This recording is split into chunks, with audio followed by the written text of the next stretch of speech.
The Mitchell family is eagerly waiting because they know at any second the final member of their family will be home in time for Christmas. Hello! While most of Ashley's presents are at home under the tree, she's about to realize. Look at your sign. Look at it, read it. The biggest is right here at the airport.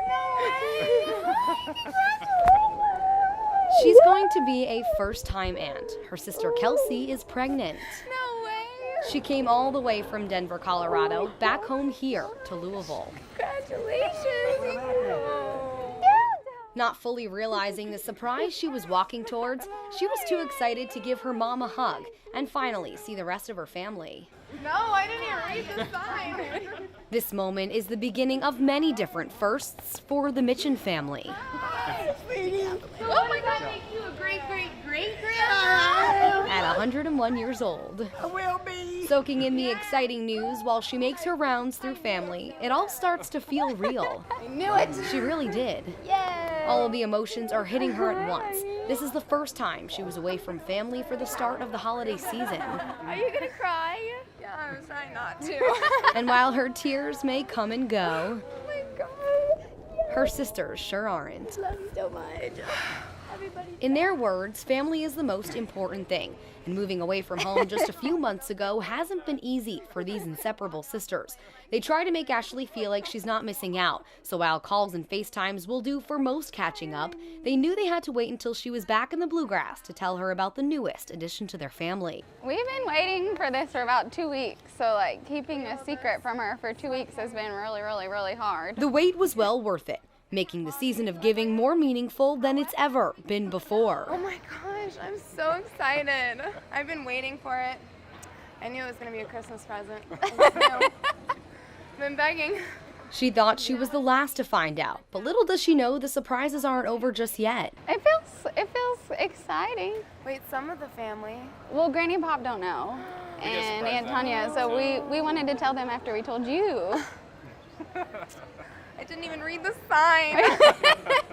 But now she looks down at the words written, I'm an aunt, finally. proudly owning her new title, thinking about this time next year when she'll get off the plane, head home for the holidays, and hold her greatest Christmas present in her arms. For the Night Team, I'm Jessie Cohen. Our roots can say a lot about us. This is my hair and it is freedom. This is my hair and it is powerful. This is my hair and it's me. For some of us, hair is more than just hair. For me, my hair means my culture. It means me as a woman. It means I can express myself in any way, shape, or form. For Ashanti Scott, it's personal. I was very disappointed that my school would have something like this. She's 19 years old, a freshman at the University of Louisville, and she'll never forget her first day of sophomore year at Butler High School. And where it said hair, it said no braids, no cornrows, no twists, no dreadlocks, and no afros. What was your reaction when you read that? I was extremely disappointed in my school. I felt targeted as a black student because I had my hair at the time in braids. A not her mother, State Rep Attica Scott, So those kinds of things still happen to our kids, but they also happen in the workplace. is trying to untangle. After 2015, JCPS chopped off what was considered a discriminatory and racist policy. Part of the policy said no twists, cornrows, or dreadlocks. And it's But for this state lawmaker, We want to make sure that people are hired because of who they are and what they bring to a business. the work towards change is just beginning. It prompted me to put together this bill around making sure that we're not discriminating against people because of their natural hair. It's at the center of a growing conversation on race and identity. Images of a high school wrestler in New Jersey forced to cut off his dreadlocks before being allowed to compete. As more and more people of color, specifically black women, are choosing to embrace the hair they were born with. This is my hair, and I see it as bold and beautiful. To understand the present, Professor Kyla Story says you have to know the past. Hair isn't just a style or a process of beautification. Story teaches women's gender, sexuality, and Pan-African studies at U of L. Hair, we see Bantu knots, kinky twists, braids, so on and so forth. Since the early 2000s, the visibility of natural hair has grown bigger, but Story says natural hair has always been a part of black heritage. This brother here, myself, all of us were born with our hair like this. and we just wear it like this because it's natural. In early African civilizations, a story says a natural hairstyles could indicate a person's family background, tribe, and social status. In the face of racism and segregation, African Americans found a sense of sanctuary through their hair during the civil rights movement.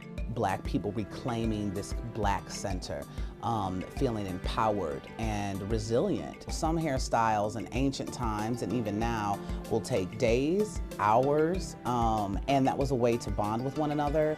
This is my hair, and I love the way it makes me beautiful. Regina Campbell is a hairstylist at Natural Alternative Salon in Louisville. I love texture. I love to create and innovate natural hair. It was very minimum 10 years ago.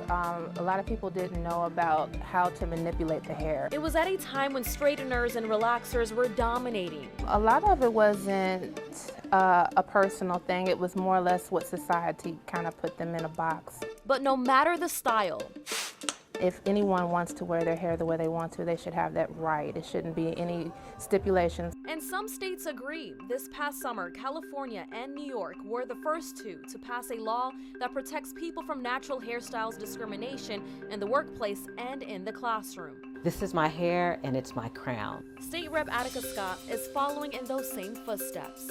There were council members asking one another, well, do you think she's going to keep her hair like that? As if my ability to be an effective Metro Council member had anything to do with my hair. She soon realized that she's not alone. And I'm hearing from people across Kentucky who have said, yes, I was fired because of my hair, or my daughter couldn't be on the dance team because of her hair. Rep. Scott says her House Bill 231 that would outlaw natural hair discrimination will be an uphill battle. But when it comes to protecting what you were born with, natural hair is the way that it grows out of your scalp. It's a task, she says. This is my hair. This is my hair. This is my hair. Is worth fighting for. This is my hair, and it's the crown I'll never take off. For WHAS 11, I'm Senai Gebregerges. Bardstown Mills is a business built on family values, but now they're looking for two men caught on camera trying to take that away. You wonder why you even have a business if people are just going to walk off with it. Do you recognize either of these two men? Tommy Hurst says they were captured on his store's surveillance video, taking $1,400 worth of equipment. One of them took a saw, one of them took a concrete saw, and out the door they went. And it all happened while the store was open. We generally have someone at this counter, you know, watching this door, but he had gone to lunch. Take a closer look. They walk in together, appearing calm and relaxed. The first man snatches the chainsaw from the counter, an easy grab.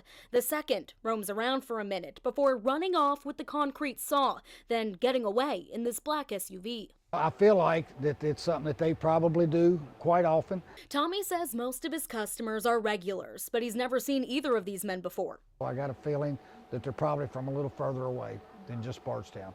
Bardstown Mills is family-owned, in business for nearly 70 years. This location on Withrow Court opened 8 years ago. I'd really like to see these guys prosecuted. I mean, because I know that they're going to continue to do it somewhere.